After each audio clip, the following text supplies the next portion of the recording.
Tá ok. Depois edita tudo.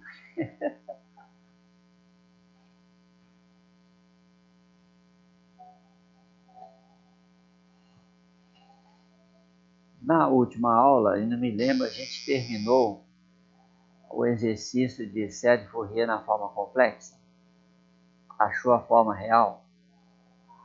Achou também, né? Ah, beleza.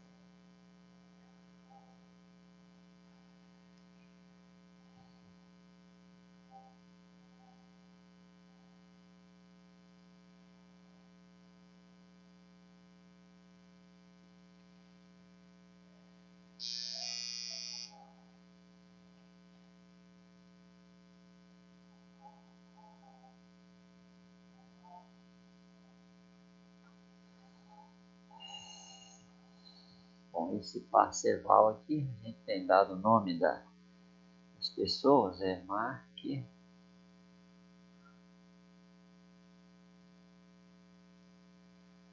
Antoine,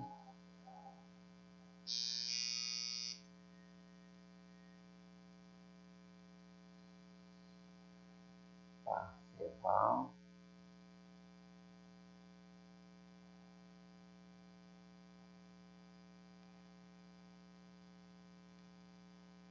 de Cheney.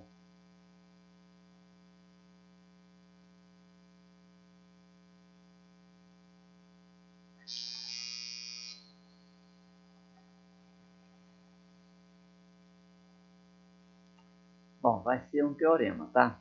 Vou colocar aqui em cima. Teorema.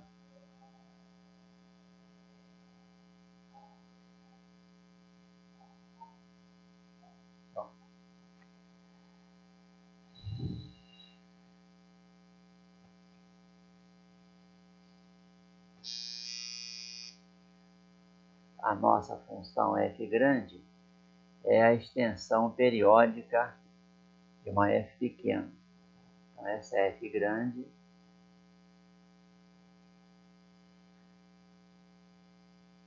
definida na reta toda, assume valores reais, periódica de período 2L,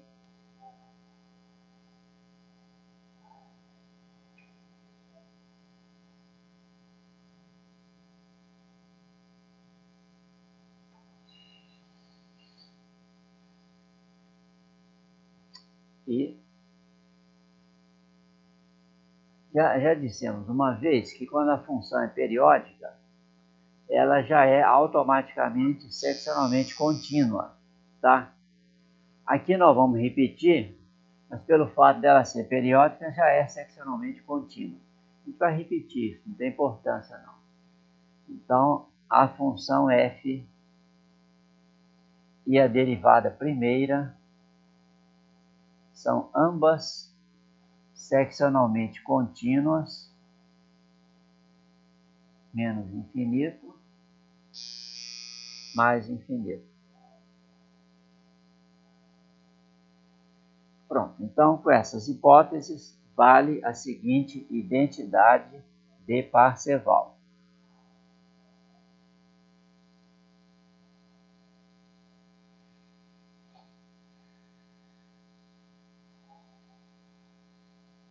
Vai passar?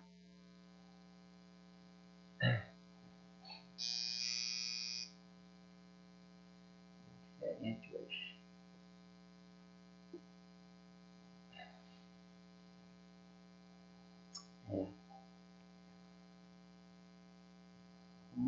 Dividido por L, integral no intervalo menos L mais L da função f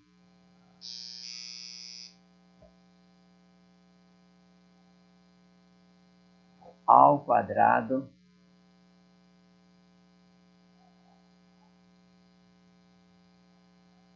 bom, como ela é periódica de período 2L, o intervalo é de menos L até L, tá? qualquer que seja esse L aí. A primeira parcela é A0 ao quadrado dividido por 2. E as outras todas, quadrado do coeficiente do cosseno mais quadrado do coeficiente do seno.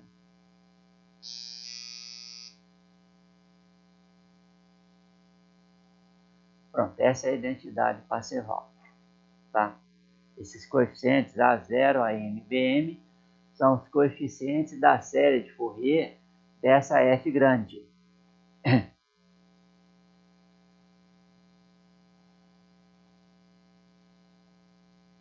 Vou colocar aqui observação.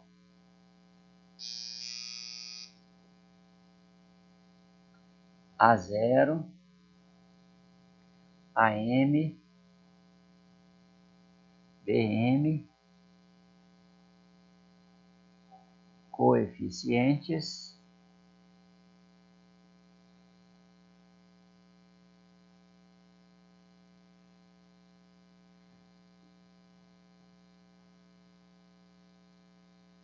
da série de Fourier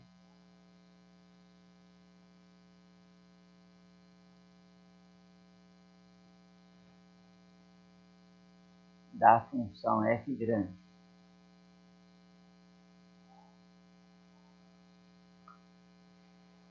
Tá? Se por acaso a série não for de Fourier, vou pegar aqui.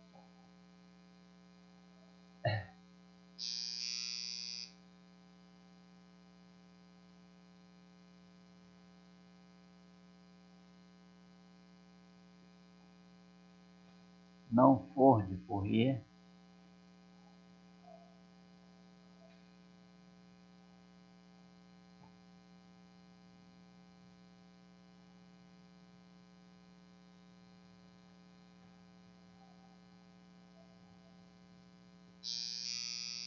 ou uma série trigonométrica qualquer que seja ela, faltando termo ou não, aí não vale a identidade, vale a seguinte desigualdade.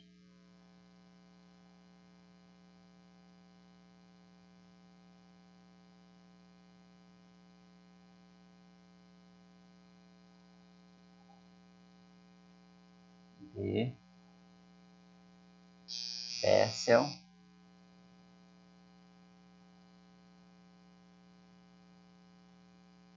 esse Bessel foi um astrônomo alemão.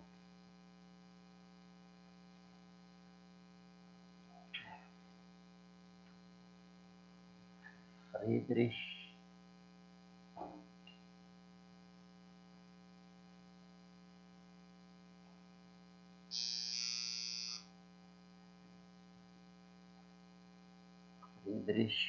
Wilhelm.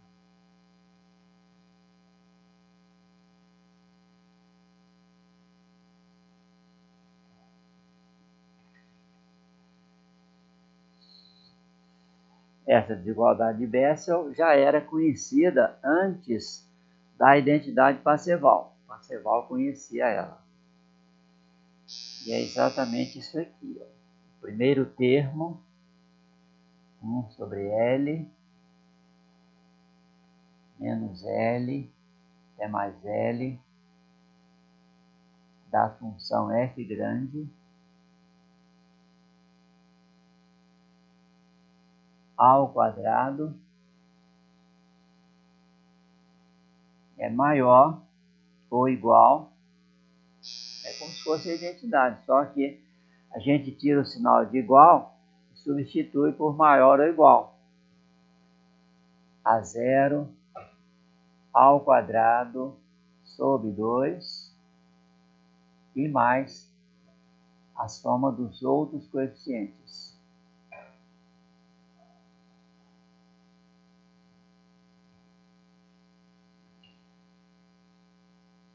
Bn quadrado.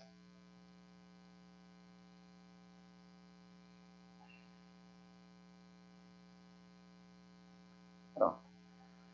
Se nós então não tivermos certeza que a m, a bm e a zero são coeficientes de Fourier, então vale a desigualdade de Bessel, certo? Se a gente souber que são coeficientes da série de Fourier, vale a identidade, vale essa igualdade, vale a identidade de Parseval, ok? Nós fizemos 4 exemplos de série de Fourier. Nós vamos usar os 4 exemplos e utilizar a identidade de Parseval nessas 4 vezes.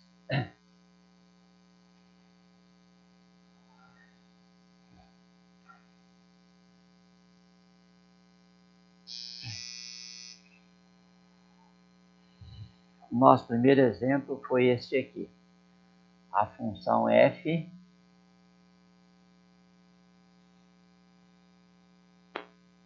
era dada por essas duas expressões. Para x positivo, era igual a seno x entre 0 e π.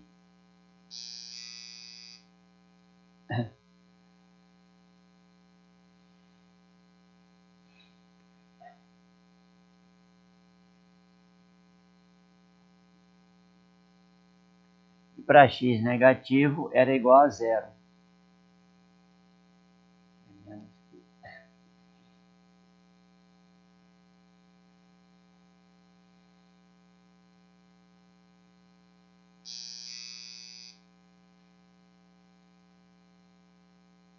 Aqui também dava para ser menor ou igual. A série que nós obtivemos foi essa aqui, ó. F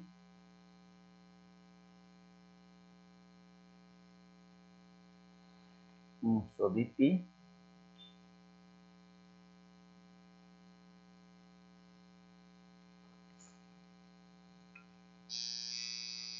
metade do seno de x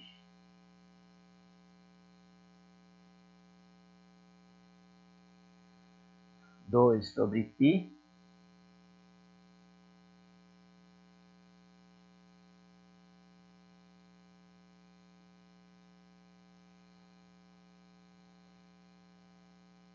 cosseno de 2n x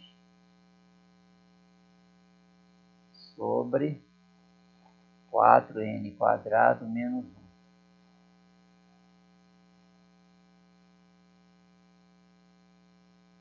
Pronto, essa foi a série que a gente obteve. Vamos usar aqui a identidade Parseval. O primeiro membro é o L, aqui no caso é π. 1 sobre L, 1 sobre π,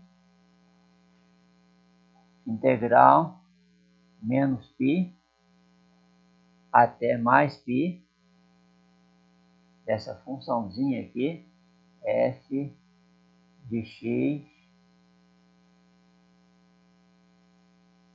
ao quadrado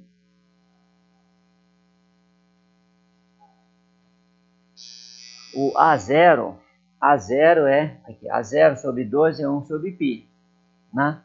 Então A0 é 2 dividido por π. Ele fica ao quadrado. 2 dividido por π ao quadrado dividido por 2. Essa é a primeira parcela da identidade Parseval. Mas agora a soma dos quadrados dos coeficientes do cosseno e dos coeficientes do seno. O coeficiente do seno só tem um, só tem esse aqui. Então já vamos colocar ele. Ele é o quadrado, 1/4. Mais agora os coeficientes do cosseno. Soma. Vou colocar alguma coisa. Vou colocar aqui. De 1 a infinito. O coeficiente é menos 2 sobre π vezes isso aqui. O cosseno não entra, tá? É só o coeficiente do cosseno. Esse coeficiente ao quadrado. fica assim. O negativo ao quadrado vai ficar positivo, né? 4 sobre π quadrado,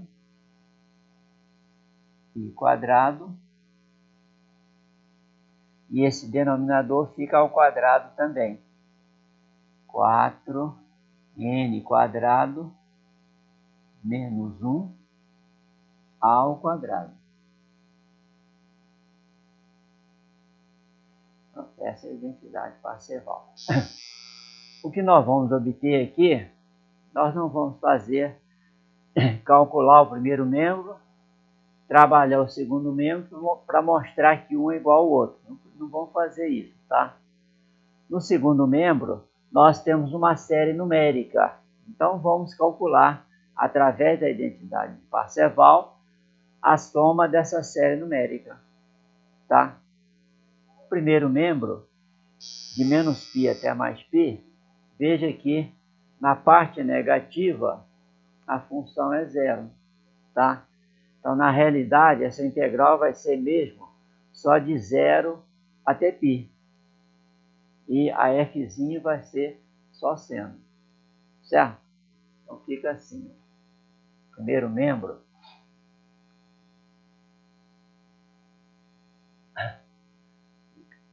sobre π, integral de 0 até π. Nesse intervalo, a função f é seno. Seno ao quadrado de x igual, e o segundo membro,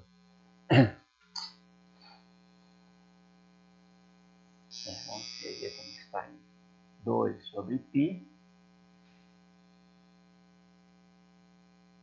mais π sobre 4,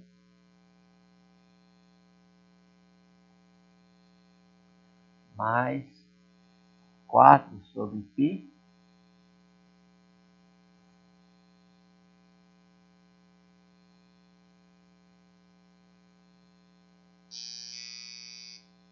é 4n quadrado menos 1 ao quadrado.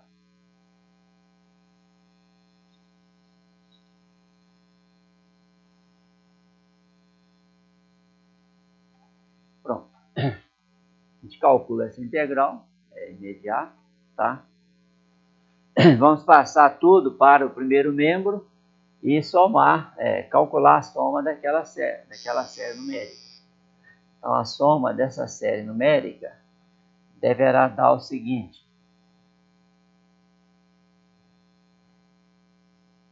4n quadrado menos 1 ao quadrado. Fazendo esses cálculos aqui, deve dar π quadrado menos 8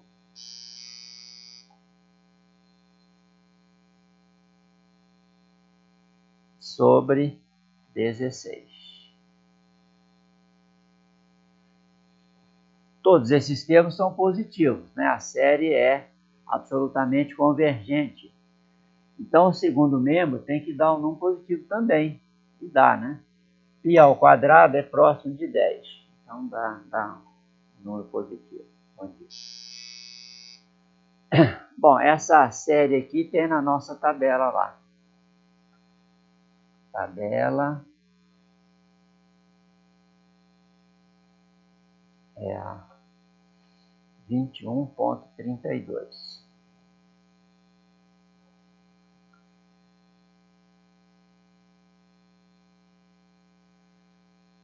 Essa primeira utilização da identidade Parseval nos permitiu achar a soma de uma série numérica. E por acaso tem na tabela, não tem problema, tá? O segundo exemplo,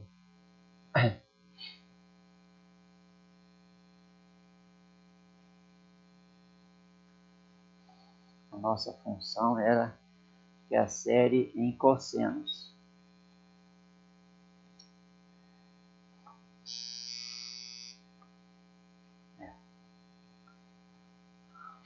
A função f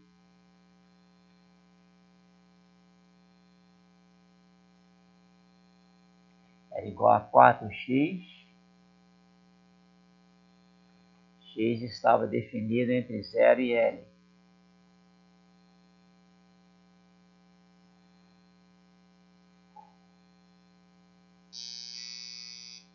E no primeiro exemplo, nós queríamos a série de Fourier em cossenos.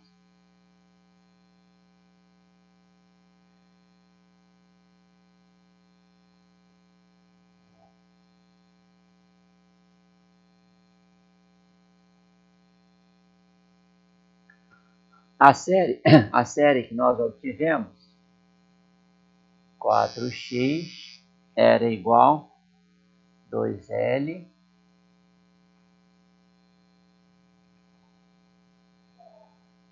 (16L sobre π quadrado)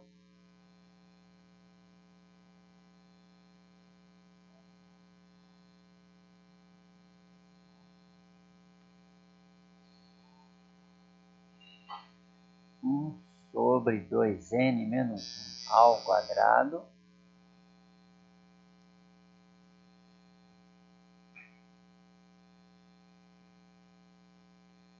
o cosseno era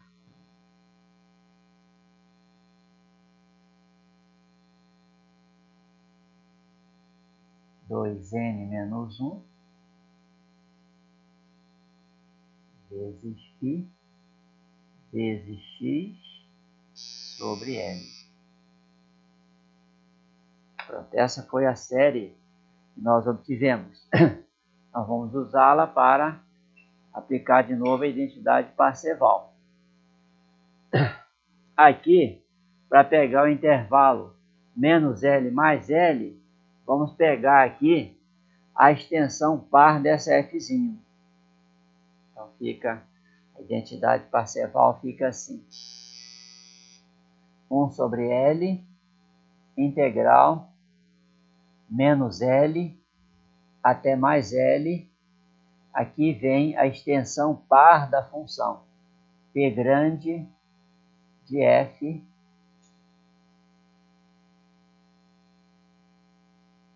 ao quadrado.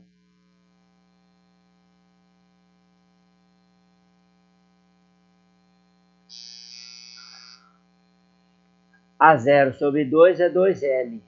Então, o A0 é 4L, né? Fica 4L ao quadrado, 16L quadrado, dividido por 2. A primeira parcela da identidade Parseval. E agora só a soma dos quadrados desses coeficientes do cosseno. O cosseno não entra. Então fica mais 16 ao quadrado, L quadrado, sobre π à quarta. E agora vem a série numérica. De 1 a infinito, 1 sobre, isso aqui é a quarta, 2n menos 1,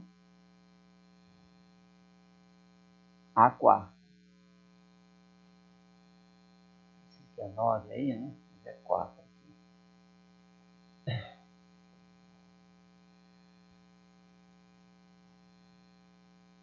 Pronto. Essa extensão par é uma função par. A integral no intervalo todo é 2 vezes a integral de 0 a L. Né? Entre 0 e L, a extensão par é a f pequeno, é 4x. Certo? Então, vamos substituir isso aqui por isso.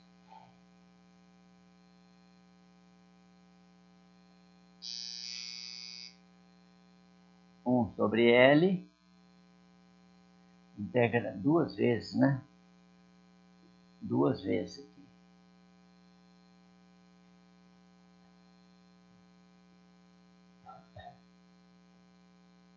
2 sobre L, integral de 0 até L,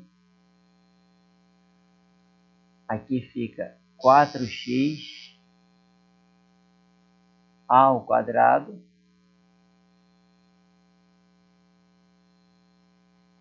igual. E o segundo membro fica assim.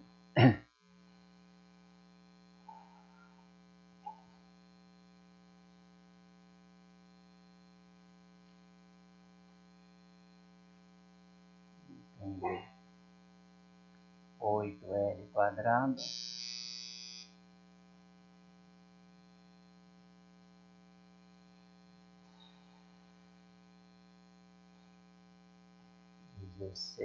quadrado, L quadrado, e a quarta, aqui não mudou nada.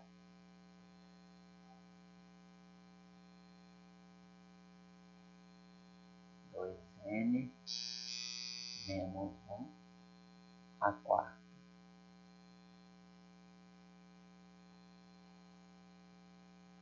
Essa integral também é imediata, só calcular. E a ideia agora é obter a soma dessa série numérica aqui.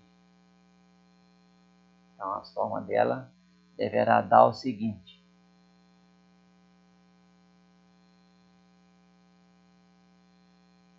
Dois N menos 1 a quarta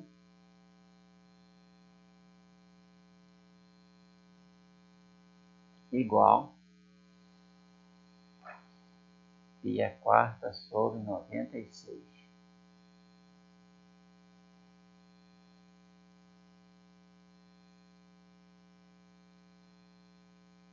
Também, essa série numérica, todos os termos são positivos. Ela é automaticamente, absolutamente convergente. E essa soma dessa série também tem na nossa tabela.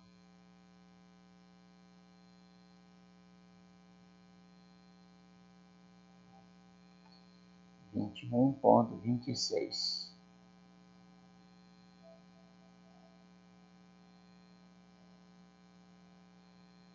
Pronto. Então, a identidade parcial a gente está usando só para isso, tá? Se não, se quiséssemos calcular o primeiro membro e depois pegar na tabela a soma da série, substituir aqui, os dois membros vão dar iguais, tá? Não está fazendo isso não. A gente está aproveitando e calculando a soma da série numérica que der lá. Okay? O terceiro exemplo é o dessa função também, mas com a série em senos.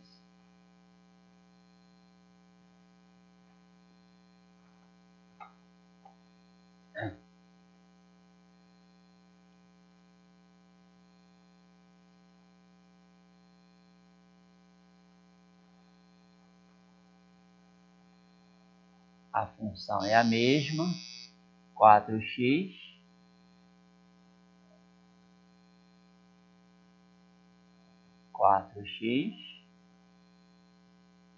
para x positivo.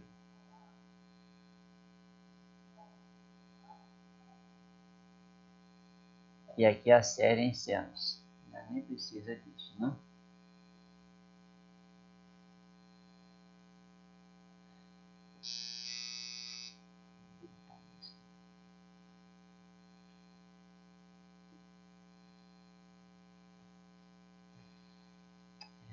Quatro x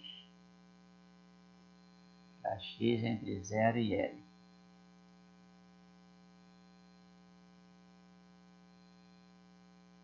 E aqui a gente queria a série em senos.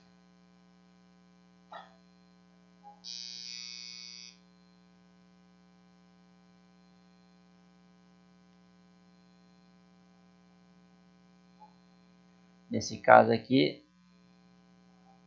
4x agora era a soma dessa outra série. 8L sobre π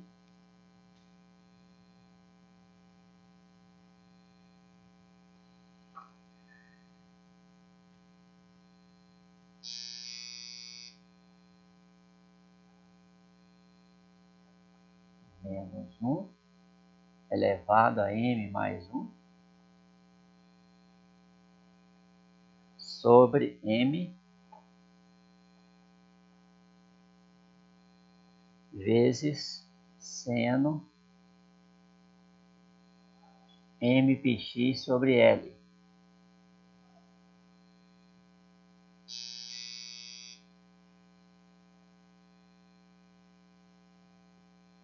Pronto, essa foi a série que nós obtivemos, usando a identidade Parseval para ela.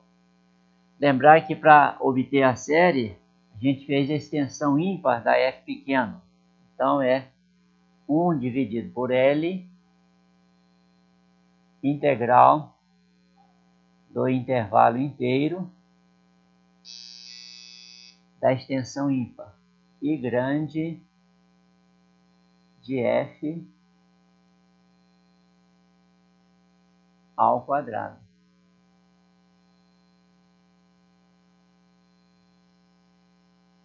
Igual.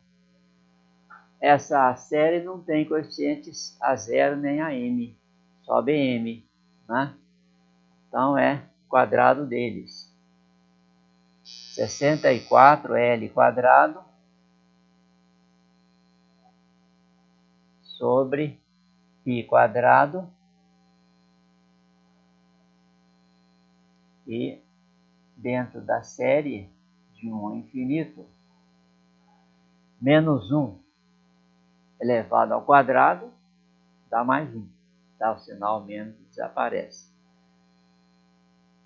1 sobre m quadrado.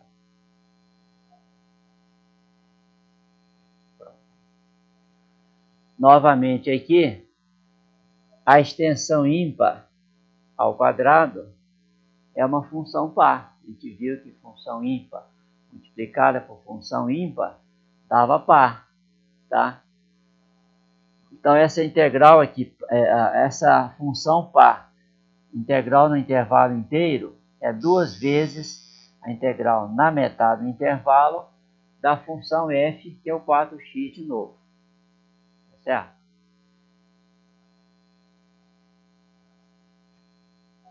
Vou colocar isso aqui para não passar. Então isso aqui é igual a 1 sobre L,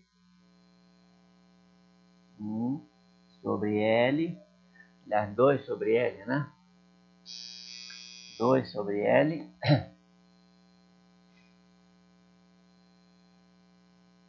integral na metade do intervalo dessa função. Só que nessa metade, essa função é 4x. 4x ao quadrado. Pronto. Então esse primeiro membro aqui se transforma naquele lá. Fica igual a isso aqui. Certo? A gente calcula aquela integral, passa esse 64, etc. para lá, e vamos obter a soma daquela série numérica, 1 sobre m quadrado. Essa série numérica, a soma dela é a seguinte. Soma de 1 a infinito, 1 sobre m quadrado igual π ao quadrado sobre 6.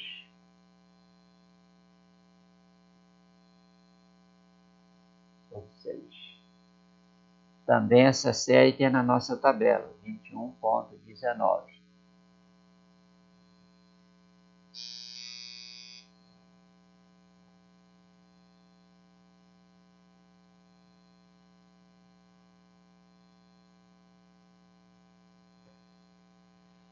Ela é também absolutamente convergente. Todos os termos são positivos.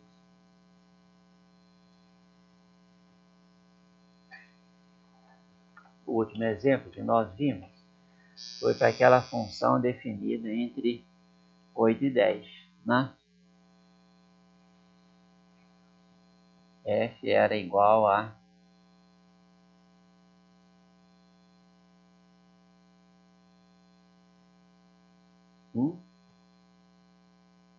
para x entre 8 e 9,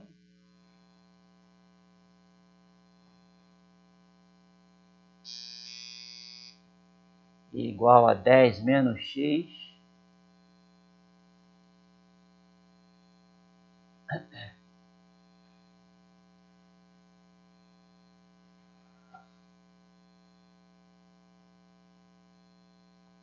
para x entre 9 e 10.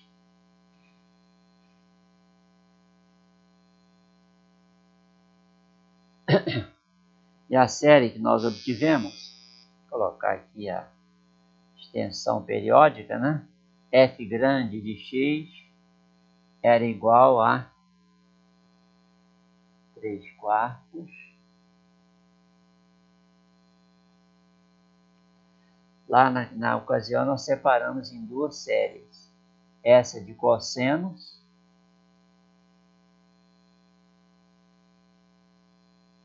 soma, para n variando. Aqui começava de 0.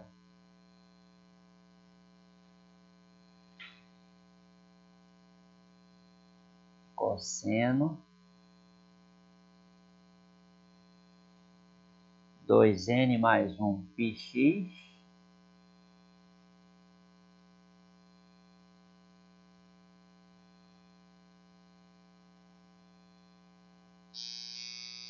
sobre 2n mais 1 quadrado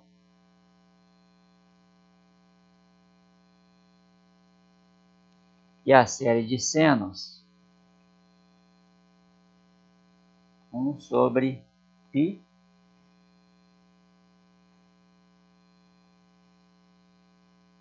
de 1 a infinito seno mpx sobre n. Essa foi a série que nós obtivemos. E lá na ocasião nós trocamos o inteiro m por esse ímpar aqui, para começar de 0. Exatamente para quando chegasse aqui na identidade Parseval, a gente ver como é que tem que contar o termo correspondente a n igual a 0 aqui. O A0 sobre 2 está aqui. Tá? Bom, vamos então aplicar essa série de Fourier para a identidade Parseval. Essa f grande, vamos colocar ali no integrando.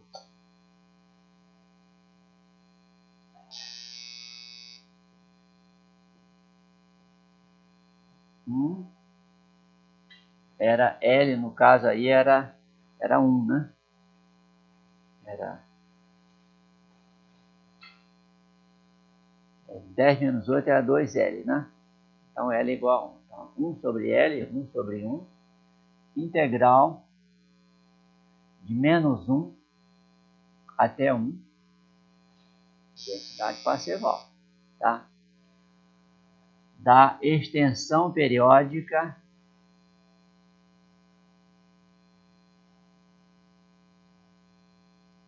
ao quadrado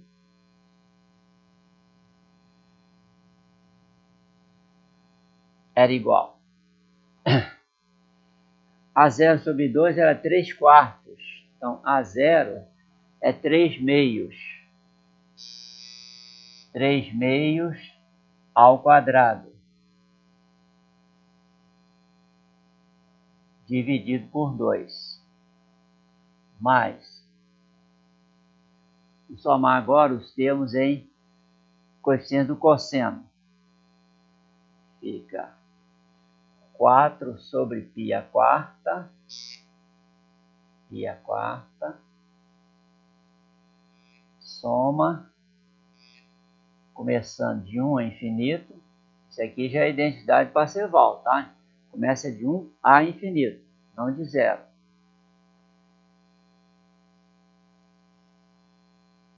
É 2n mais 1 à quarta. 2n mais 1 à quarta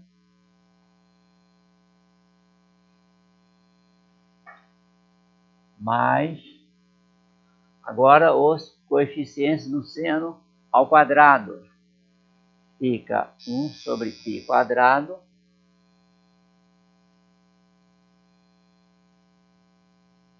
soma de 1 a infinito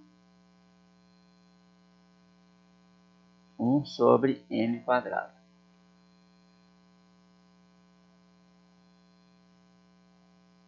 M quadrado. Pronto. Aqui nos coeficientes do cosseno ficou faltando o coeficiente correspondente a n igual a 0. Porque na identidade Parseval a série começa de 1. E aí, como é que fica? Ficou faltando um termo. Faltando um termo, então, em vez de termos a identidade, nós teremos a desigualdade de Bessel. Isso aqui seria maior que aquilo. E vai ser mesmo, né? Porque lá está faltando um termo. Como é que a gente coloca esse termo que falta lá? É só pegar lá na série, fazer o n igual a 0, embaixo dá 1, né? Dá 1. E aqui fora dava, o termo era menos 2 sobre π quadrado. Tá? Esse é o termo correspondente a n igual a 0 nessa série. Não é o A0. Não é o A0. Certo? Então, vamos tomar aqui mais essa parcela aqui. Ó. É menos 2 sobre π quadrado ao quadrado. Esse termo aqui corresponde a n igual a 0 lá na série de Fourier daquela função f grande de x. Bom, então agora aqui no segundo membro nós temos duas séries. Essa aqui nós acabamos de obter a soma dela. E essa aqui, o número ímpar, a quarta, também tínhamos obtido. Não com mais um aqui, tá? Então vamos usar aqui a soma dessa série e obter de novo a soma daquela outra série ali. Tá certo? Bom, essa integral aqui, vamos passar essa integral aqui para baixo.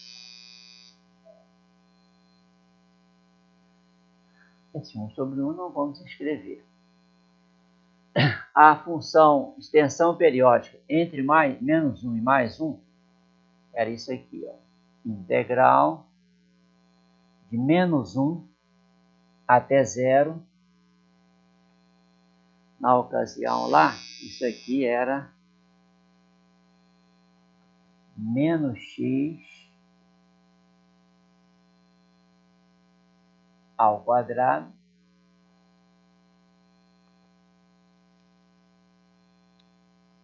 mais a integral de 0 até 1 da extensão periódica ali, que era, vamos colocar aqui 1, né? 1 ao quadrado. Então, o primeiro membro fica assim, né? A gente trazendo a extensão periódica para entre menos 1 e mais 1, à esquerda do zero, a função era esta. De 0 até 1, a função era constante igual a 1. Ok? Então, esse primeiro membro vai dar um número real. Aqui o número real. Nós vamos usar a soma dessa série que acabamos de obter, π quadrado sobre 6. Tá? Então, o resultado aqui vai ser a soma dessa outra série aqui.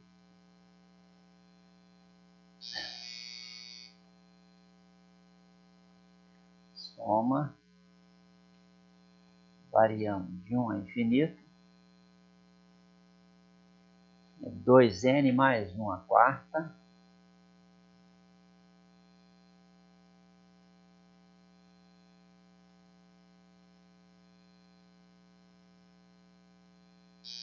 é igual a π à quarta sobre 96,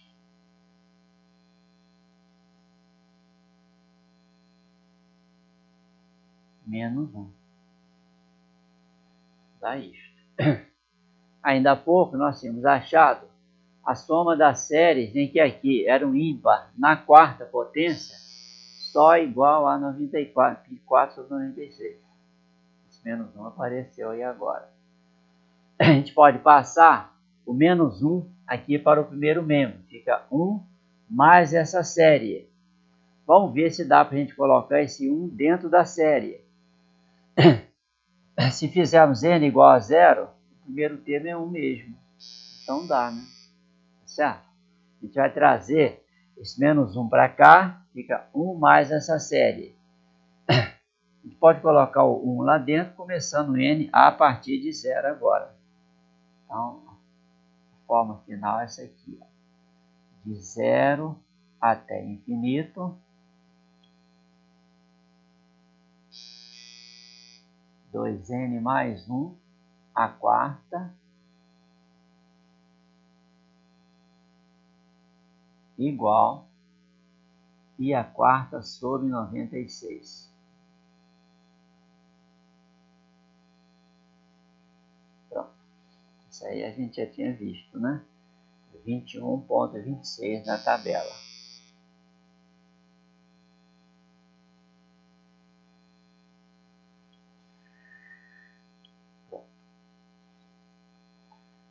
Então, para a gente, a identidade Parseval é meramente para obter soma de série numérica.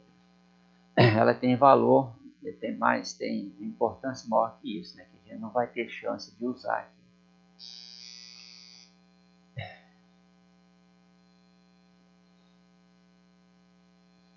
Vamos dar mais uma utilização da identidade Parseval com a seguinte ideia.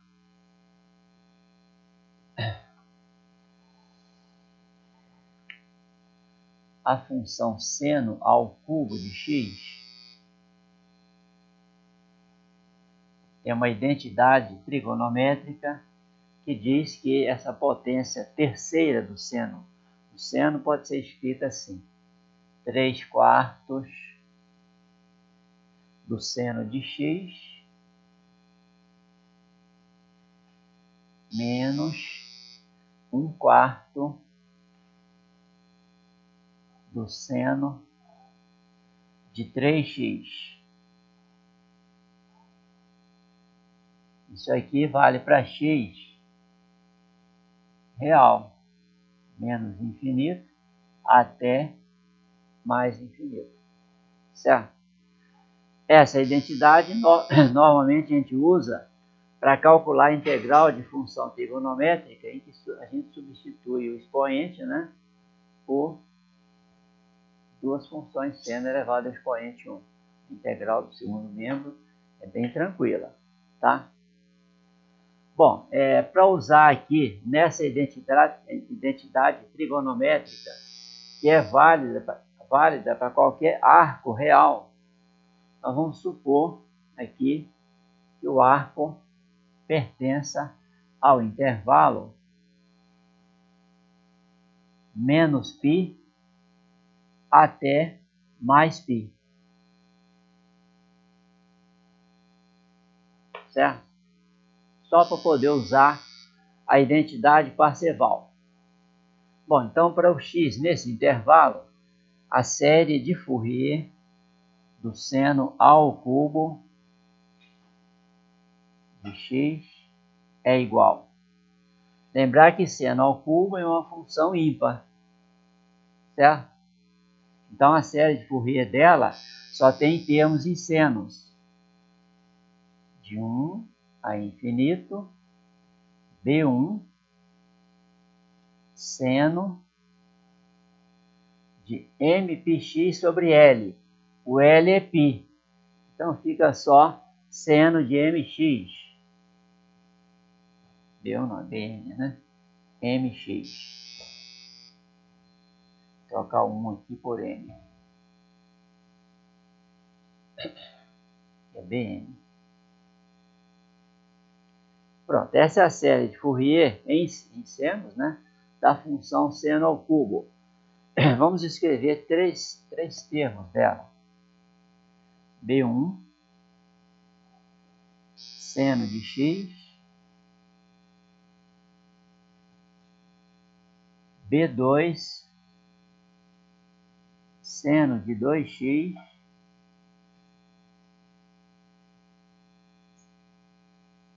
B3, seno de 3x,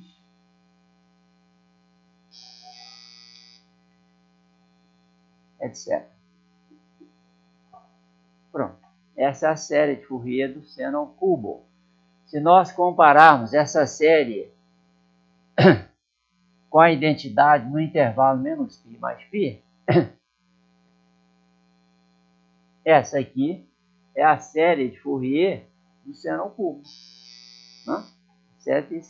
Esse formato aqui, ó. Esse semelhante a esse aqui não tem, significa que o B2 é zero, esse semelhante a esse, daqui para frente todos os coeficientes B são iguais a zero, tá?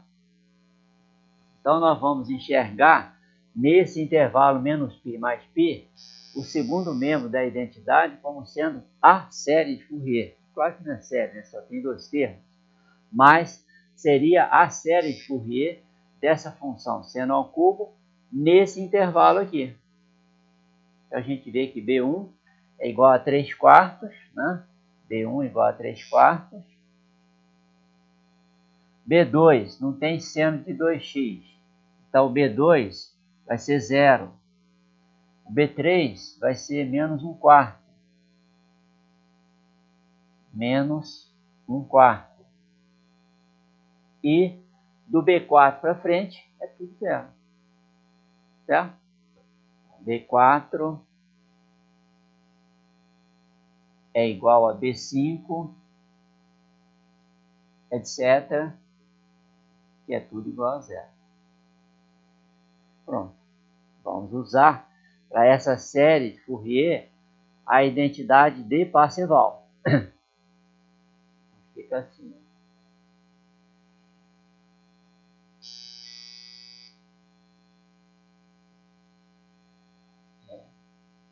1 sobre π integral menos π até mais π da função ao quadrado. Então é seno a sexta de x igual a soma dos quadrados dos coeficientes dos senos.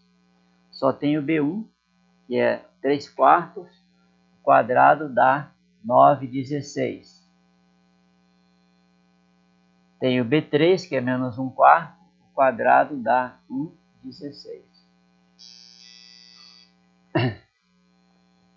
Somando isso aqui dá 5/8.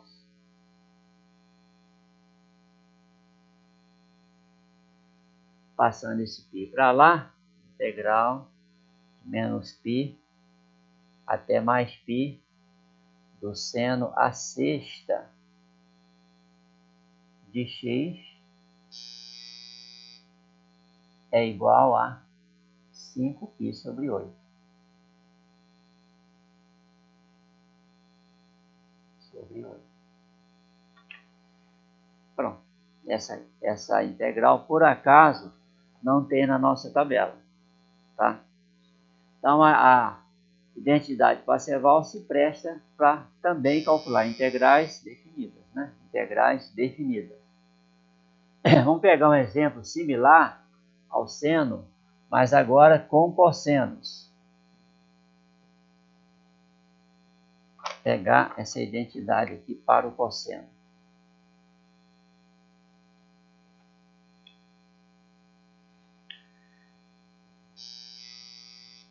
Cosseno a quarta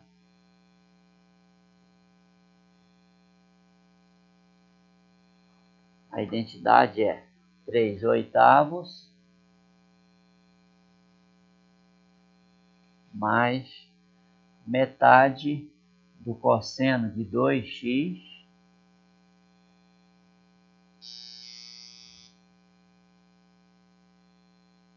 mais 1/8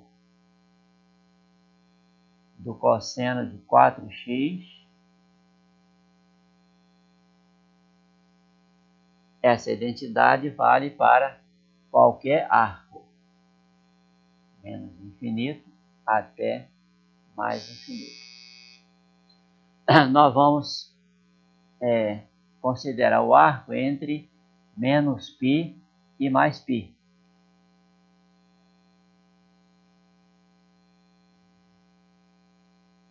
Tá?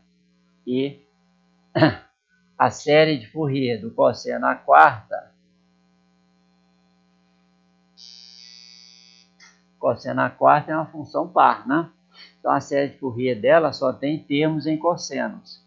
A0 sobre 2 mais soma de 1 a infinito AM cosseno de mx.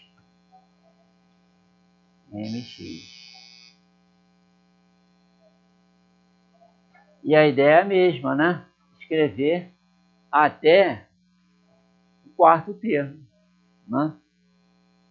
A gente vai ver então que A0 sobre 2 é 3 oitavos. O A0 na realidade é 3 quartos. O primeiro termo não tem, então seria A1 igual a 0. O segundo termo seria meio. O terceiro também não tem. O A4 seria 1 oitavo. Certo? Então, aplicando aqui a identidade Parseval para essa aqui, então, nesse intervalo, é a série de Fourier do cosseno à quarta. A identidade Parseval para essa série de Fourier dá o seguinte: 1 sobre π, integral, no intervalo todo, menos π até π, o quadrado da função, cosseno à oitava,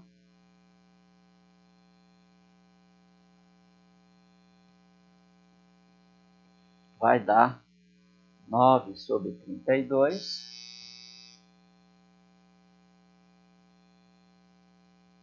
mais 1 quarto, mais 1 sobre 64. Isso aqui dá 35 sobre 64.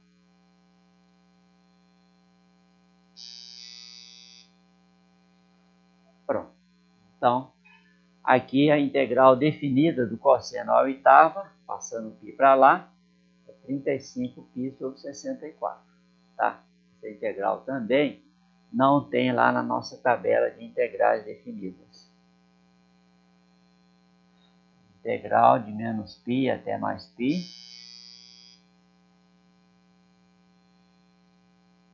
cosseno à oitava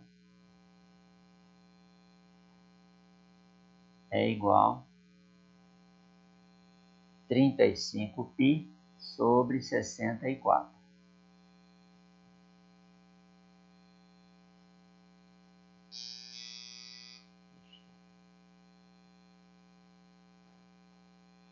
Bom, com essas aplicações da identidade Parseval, esse assunto, série de Fourier, a gente vai encerrar aqui, tá?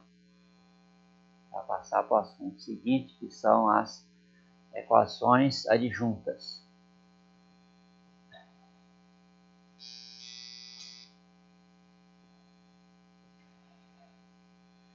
Bom, eu queria, na nossa prova é segunda-feira agora, né? Só para lembrar vocês, é lá na sala B104, e em princípio o professor tem aula até às 5. Aquela vez ele terminou a aula às 4, tá? Dessa vez eu não sei. Então, em princípio, a partir das 5 horas, tá? Se vocês quiserem chegar antes, se tiver aberto lá, a gente começa antes. Mas em princípio é às 5. Eu queria pedir, para fazer assim, pedir 3 questões na segunda prova e na terceira só pedir 2 questões, mas não vai dar. Porque o assunto que eu vou começar agora não vai dar para pedir segunda-feira, tá? Então, na segunda-feira, a gente só vai pedir série de Fourier e sistemas com autovalores e autovetores. Tá? Vão ser 2 questões só. Afinal, vão ser 3 questões. Tá bom?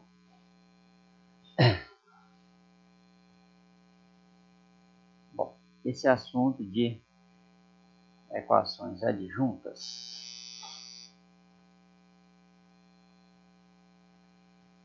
Está entre problemas de valor de contorno para equações diferenciais ordinárias. Depois nós vamos ver problema de valor de contorno para equações diferenciais parciais. E nessas duas abordagens dos problemas de contorno, nós vamos usar a mesma ferramenta para equações ordinárias e depois para equações parciais. Essa ferramenta nós vamos ver aqui, tá? Então para começar esse assunto, vamos começar aqui com transformações lineares simétricas.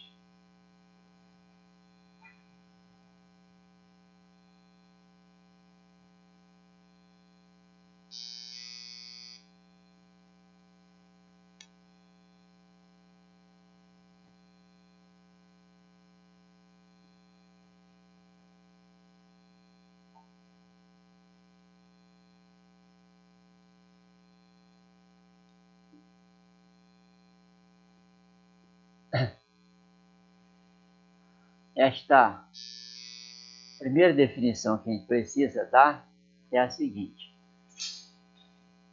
Quando nós tratamos lá no sistema de equações diferenciais por matrizes, quando precisava da transposta, o que a gente fazia?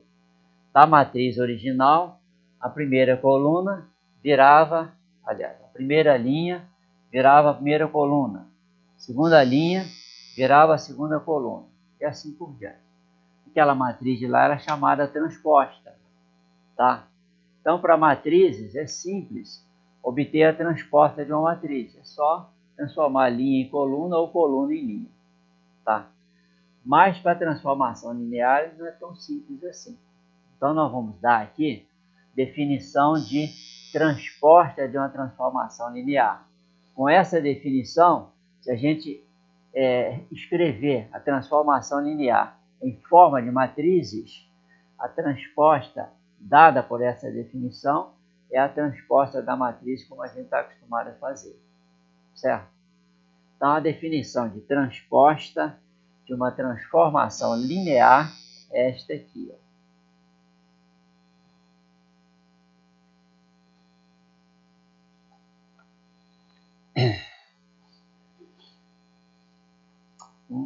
Primeiro precisamos disso aqui, ó. Um espaço vetorial real. Nós vimos falando nisso desde a primeira aula, né? É um conjunto de funções ou de vetores no qual estão definidas duas operações, uma de soma e uma de produto escalar. Essas operações atendem 8 propriedades, tá? Então, estamos continuando com esse espaço vetorial real aqui. Só que agora nós vamos incluir dentro dele uma coisa que não tínhamos feito ainda. Nós vamos dizer que esse espaço vetorial real tem um produto interno. O produto interno nós já definimos, tá? O produto escalar.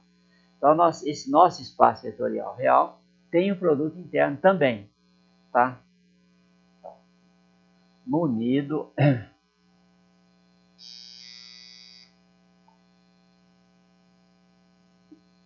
de um produto interno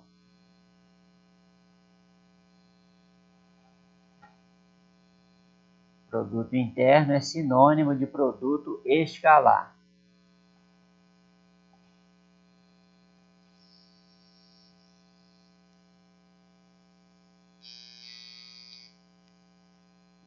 Nós vamos abreviar produto interno por P ponto I ponto.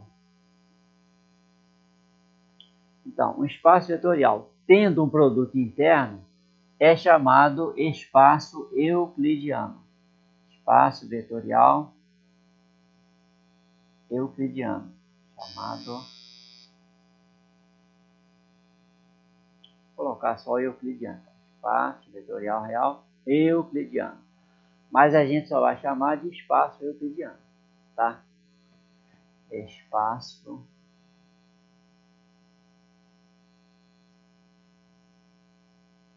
euclidiano.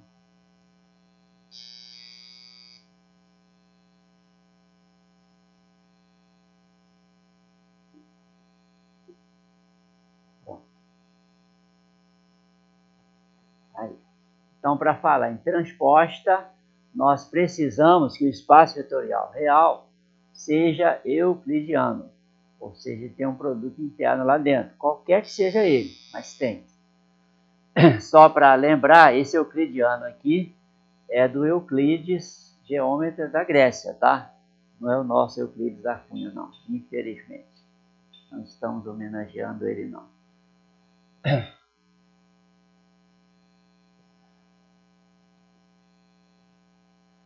Bom, então, para um espaço euclidiano, a transposta de uma transformação linear tem o seguinte aspecto.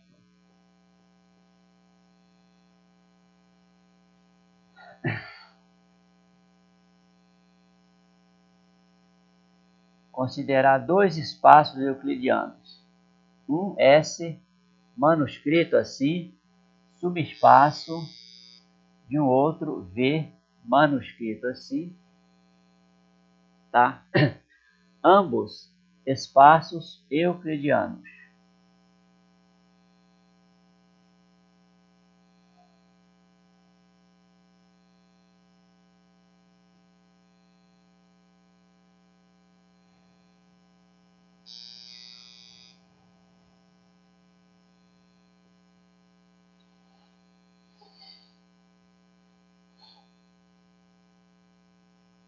E vamos definir nesse subespaço S uma transformação linear em que o contradomínio é o V, tá? Mais à frente, esse S obrigatoriamente vai ter que ser igual ao V. Mas aqui, para definir a transposta, não precisa ser, pode ser só subespaço. Então, L é uma transformação linear.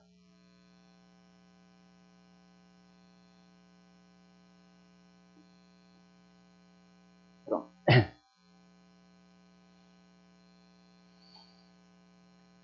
Transposta dessa transformação linear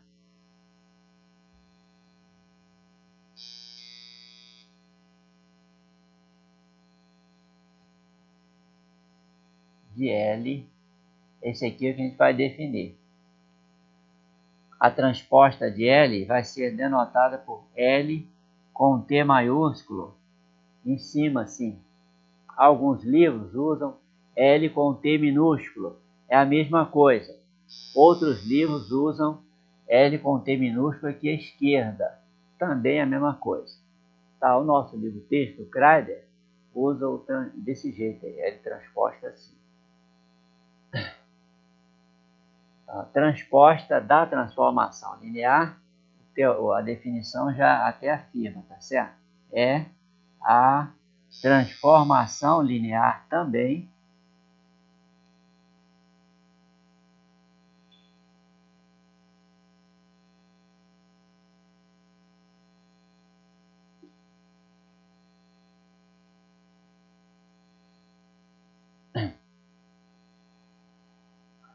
ficou faltando uma informação importante. Vamos apagar tudo isso aqui.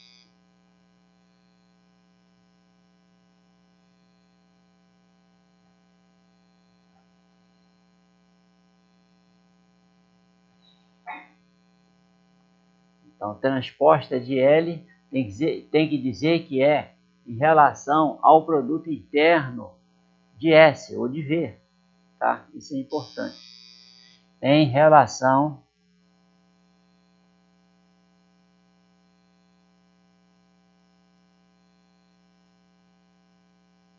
ao produto interno de V. Pronto. Então a transposta é relativa a esse produto interno. Se mudar o produto interno, muda a matriz, muda a transposta também. É a transformação linear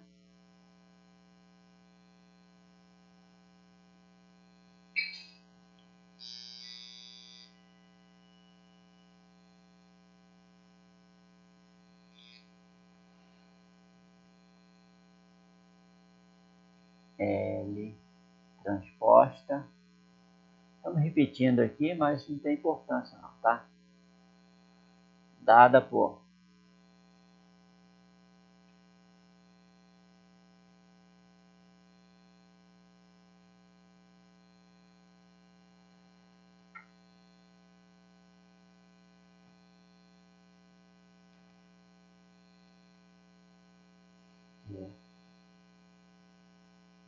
a transformação linear aplicada num vetor x1 multiplicada escalarmente, está aqui o produto interno, o x2 tem que ser igual ao vetor x1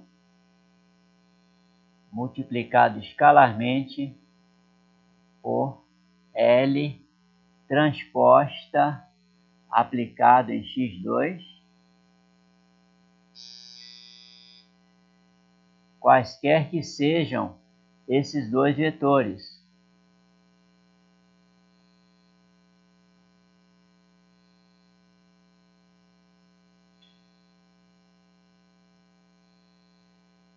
Pronto.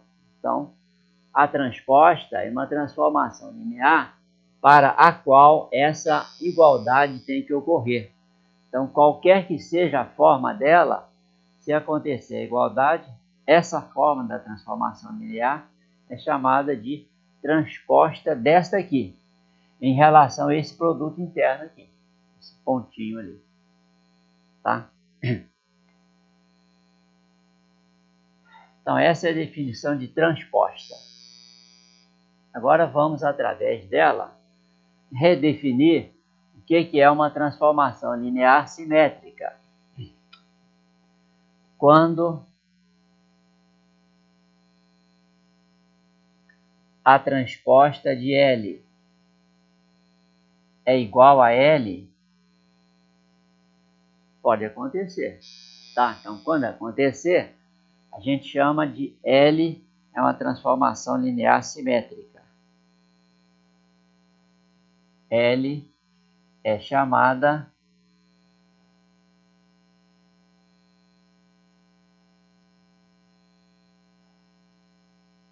simétrica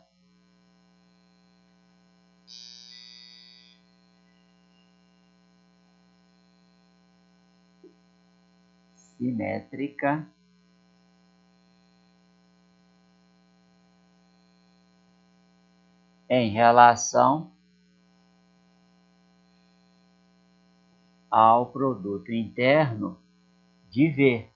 Produto interno de V.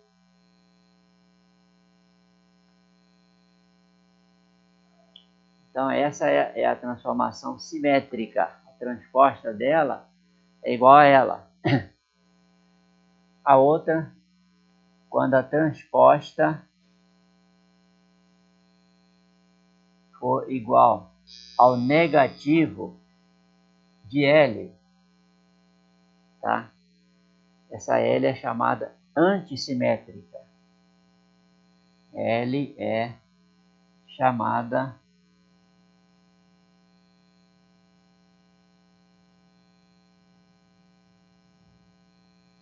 antissimétrica.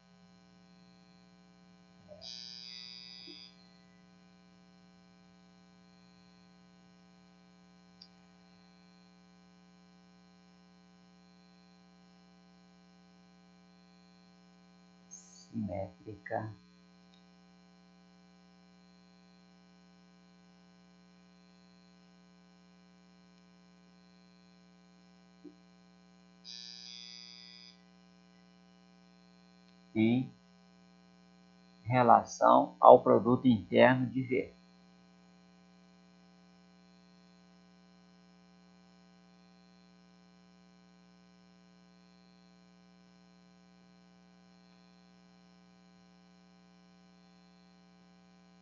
Pronto. Esse antissimétrica é como a gente chama em português, né? Mas vem do inglês lá, skew, né?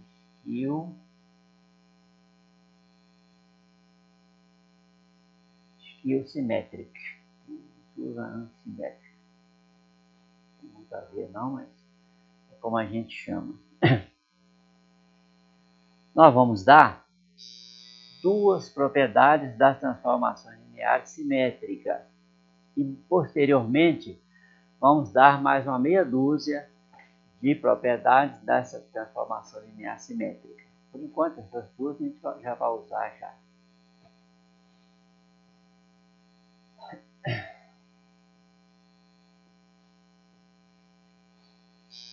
Primeira propriedade é dada por este teorema.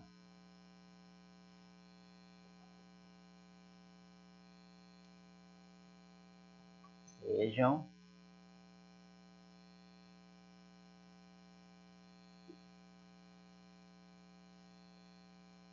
L é uma transformação linear definida de V em V, agora,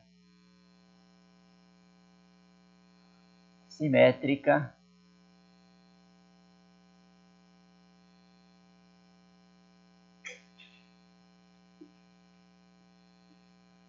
dizendo que ela é simétrica, o V, então, já é espaço euclidiano, tem um produto interno dentro dele. E essa simétrica, ela é simétrica em relação a esse produto interno, tá? E chamar de lambda 1, um alto valor de L, um alto vetor associado, é grande lambda 1, um segundo alto valor lambda 2 de L, com um alto vetor associado a ele. Tá? Alto valores e alto vetores de L.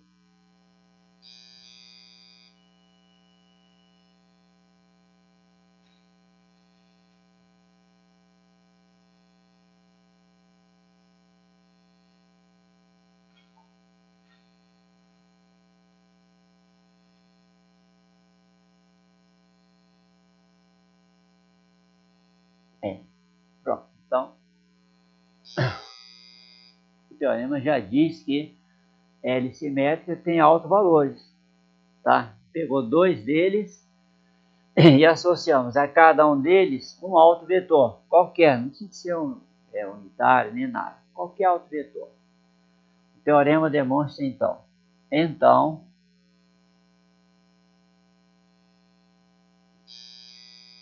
esses dois autovetores são ortogonais entre si em relação ao produto interno de V.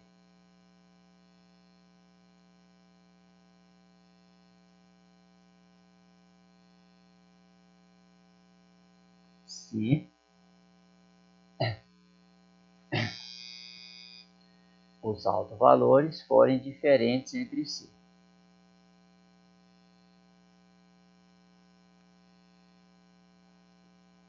Pronto. Tá. Essa propriedade vale para transformações lineares simétricas. Mas quando a gente estudou sistemas, a matriz não era simétrica. Então, ela representava uma transformação linear qualquer, não era simétrica também não. E nós vimos lá na ocasião que quando os autovalores eram distintos, os autovetores eram linearmente independentes. Só isso. Aqui, quando a L for simétrica, os autovalores continuam linearmente independentes. Mas eles são mais do que isso. Um é ortogonal ao outro. Lá na ocasião, para uma matriz qualquer, os vetores não eram ortogonais entre si, só eram linearmente independentes. Mas se a L for simétrica, eles ficam ortogonais entre si. Continuam linearmente independentes, né? Mas são ortogonais entre si. É uma propriedade das transformações lineares simétricas. Tá? A segunda propriedade dessas transformações simétricas também será dada através de um teorema.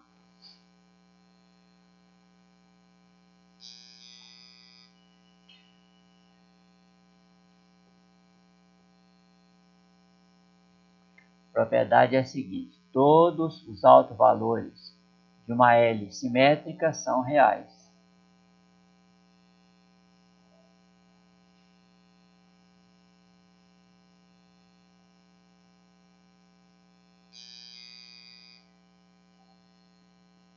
De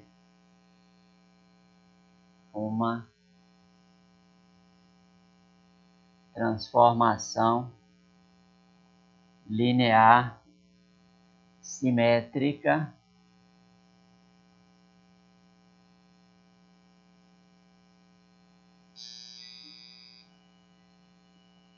são reais.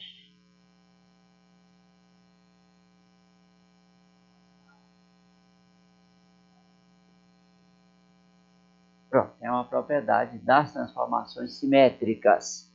Elas são representadas por matrizes simétricas desde que a gente pegue a mesma base no domínio e contra-domínio, tá certo? Bom, então essas matrizes simétricas que representam transformações simétricas têm essa propriedade, só tem alto valor real, não tem alto valor complexo. A demonstração não é imediata não, tá? Então é por esse motivo, pelo resultado desse teorema, que, por exemplo, as matrizes de tensões normais e desaliantes só têm autovalores reais. Os autovalores da matriz de tensões são as tensões principais, né? Que tem que ser reais mesmo. A matriz de inércia, momento de inércia de um corpo, volume ou área. É uma matriz simétrica também, tá? Os autovalores da matriz de inércia são os momentos de inércia principais. São os momentos em relação aos quais o produto de inércia é zero, né? A matriz de inércia é até um caso mais particular ainda, porque os momentos de inércia principais têm que ser positivos, tá? As tensões principais não, pode ter tensão principal negativa. A gente pode ter tensão normal de compressão, ela é negativa, tá?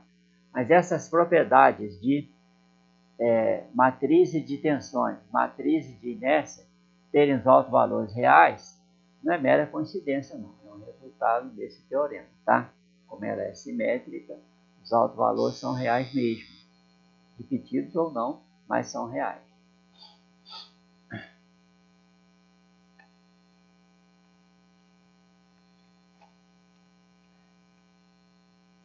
Bom, vamos parar aqui com as propriedades das transformações simétricas e mais à frente, depois que vermos os operadores adjuntos, a gente volta com força total para as propriedades finais restantes das transformações simétricas.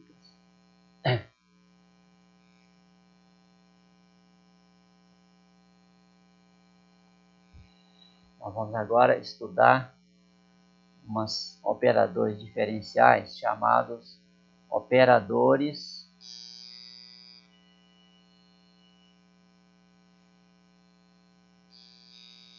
adjuntos.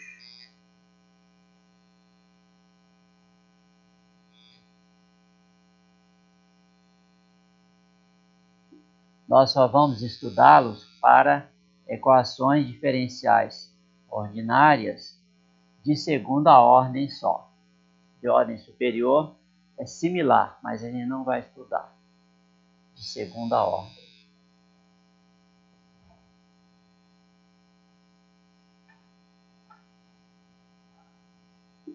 Então, as nossas equações diferenciais serão até a segunda ordem. Até a segunda ordem só, é só y duas linhas.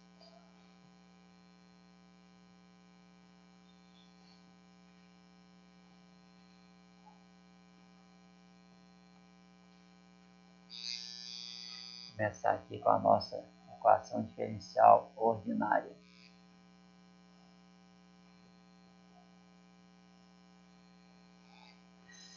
Uma equação diferencial ordinária linear.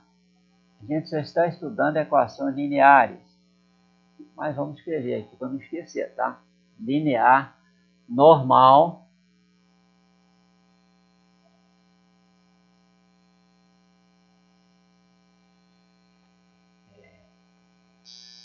A2 de x, y duas linhas,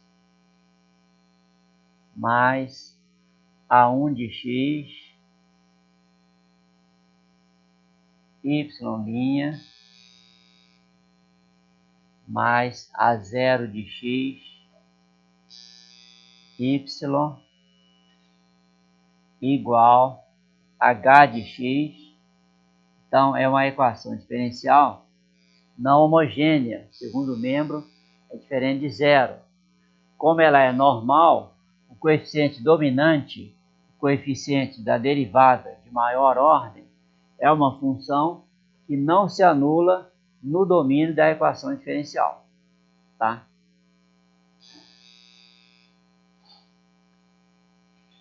Então, essa equação é chamada de exata, exata.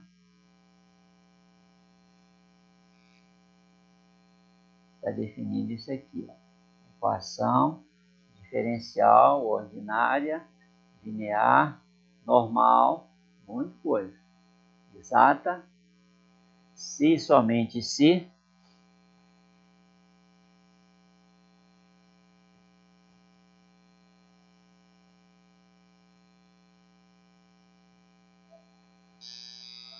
o primeiro membro puder ser escrito sob a forma de uma equação diferencial de primeira ordem. Tá? Então, seria assim. Vamos repetir aqui o primeiro membro, né? Só que para ficar mais curtinho, eu vou tirar esse x aqui, certo? A2, y', a y duas linhas, mais A1, y', mais A0, y. Esse é o primeiro membro da equação. Mas se ela for exata, pode escrever isso aqui assim, ó. Derivada em relação a x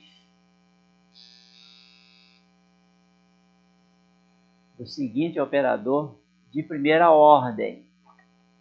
É A1 grande de x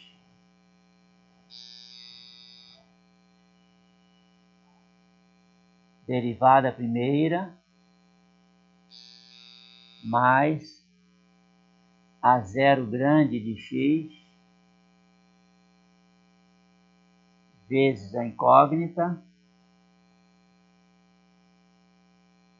Isso aqui é igual ao segundo membro.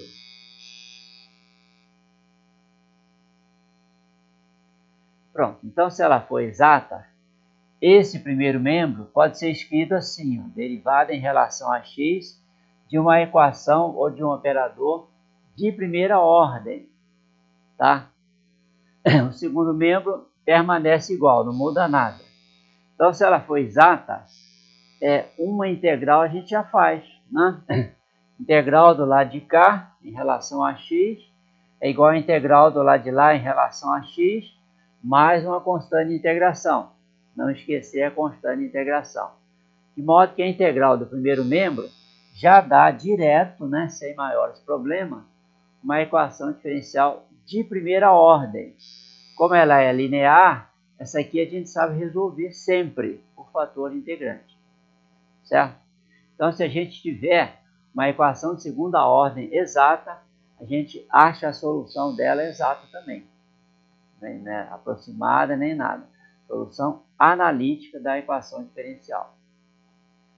Só para terminar aqui a definição, essas funções A1 e A0 têm que ter algumas propriedades.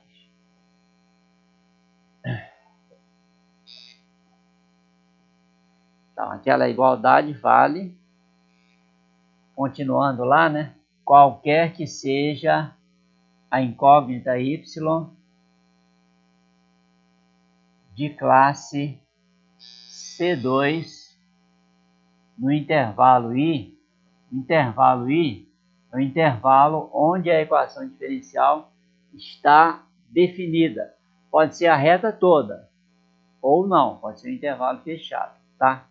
Isso a gente vai ver em cada equação diferencial qual é o intervalo em que ela está definida.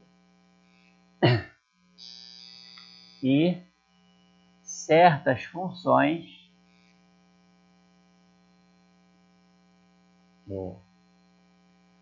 A1 grande, A0 grande,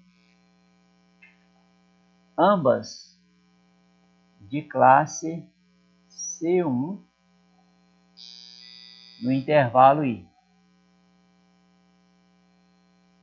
Certo? Então, a solução precisa ser de classe C2, porque aparece a derivada segunda dela. Mas essas funções A0 grande e A1 grande, basta ser só de classe C1, só até a derivada primeira contínua. Daí para frente não precisa ter.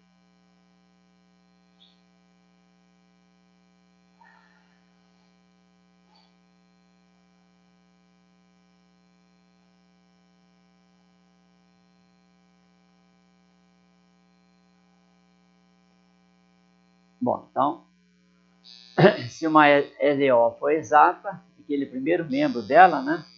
Só para relembrar aqui, o primeiro membro dela está aqui, pode ser escrito nesse formato bastante conveniente para fazer a integração da equação diferencial.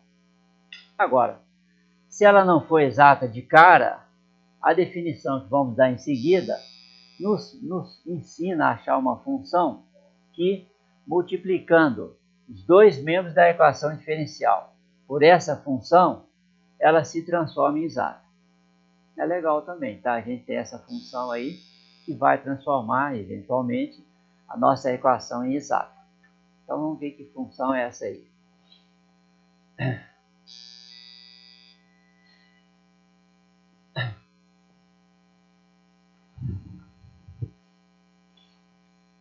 A função será dada através de uma segunda definição.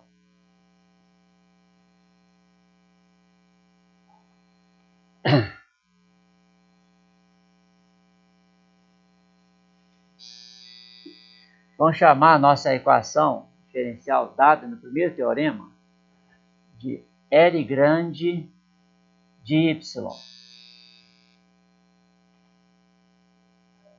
igual a H de X. É a mesma equação diferencial. Esse L grande de Y é aquele A2, Y, duas linhas, mais A1, Y', mais A0, Y. Tá? Só para economizar espaço aí. Seja uma equação diferencial ordinária linear normal.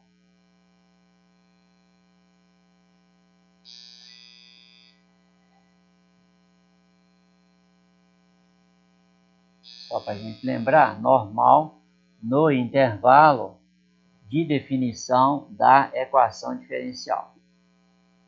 Pronto. Essa definição define o chamado fator integrante. Uma função v de x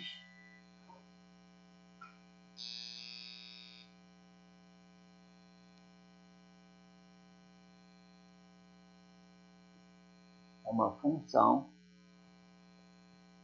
v de x é um fator integrante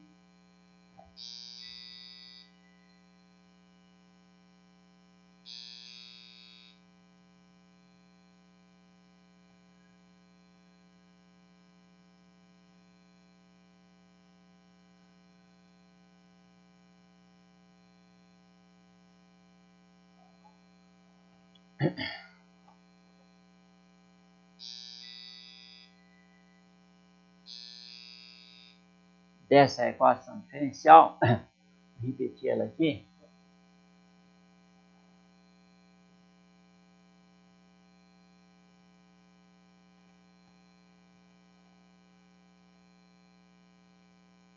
L de y igual H de x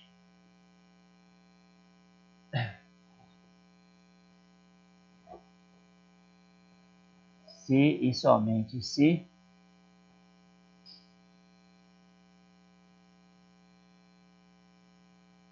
nós vamos agora multiplicar a equação dada pelo fator integrante. Então fica v de x multiplicado por L de y de x igual v de x multiplicado por h de x. Então, se somente se essa nova equação diferencial é uma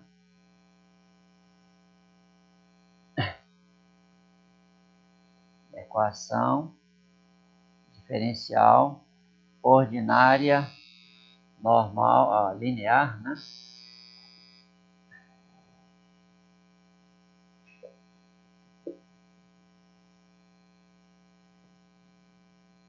Linear normal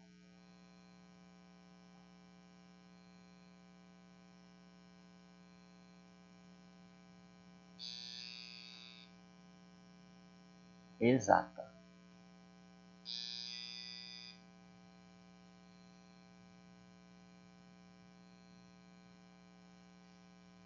Pronto. Então, tem jeito de transformar uma dada equação diferencial em exata. É só achar esse fator integrante.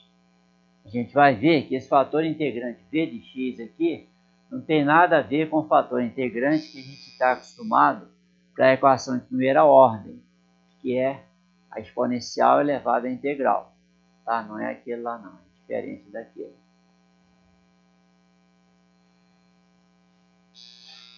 Bom, vamos voltar aqui, que era esse aqui. Aqui foi onde a gente definiu exata, né?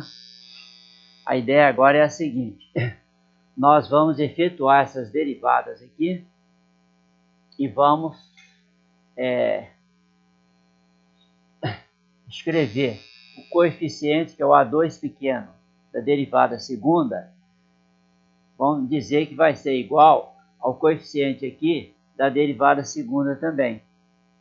Depois, esse A1 pequeno, coeficiente da derivada primeira, vai ser igual aqui no segundo membro ao coeficiente da derivada primeira.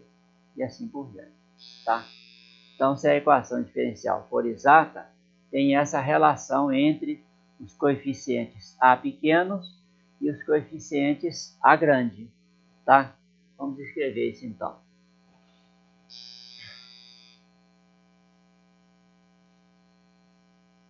Aqui cabia, mas não vou colocar aqui.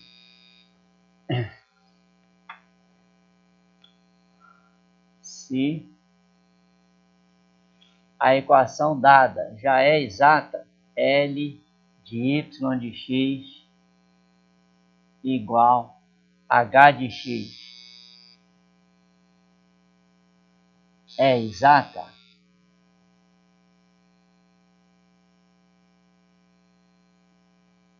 então vale o seguinte: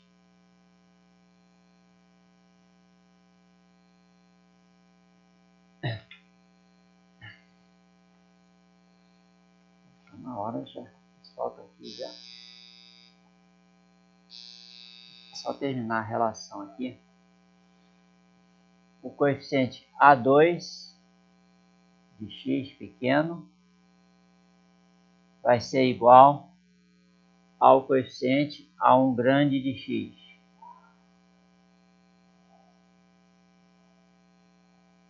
O coeficiente A1 pequeno de x vai ser igual ao A0 grande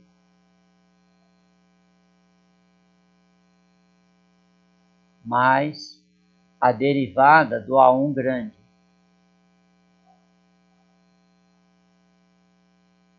E o coeficiente A0 pequeno vai ser igual ao derivada do A0 grande. Pronto, então a relação entre as funções A0, A1, A2 pequenas e A0, A1 grande são essas três aí, quando a EDO for exata. Tá? A gente vai parar aqui. Sexta-feira continuamos. Vamos fazer uma relação entre esses A pequenos aqui. Ok? Até sexta, então.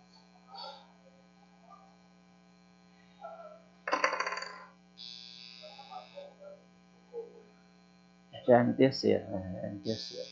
Só cai para a terceira prova também. Infelizmente, eu queria pedir agora, mas não vai dar.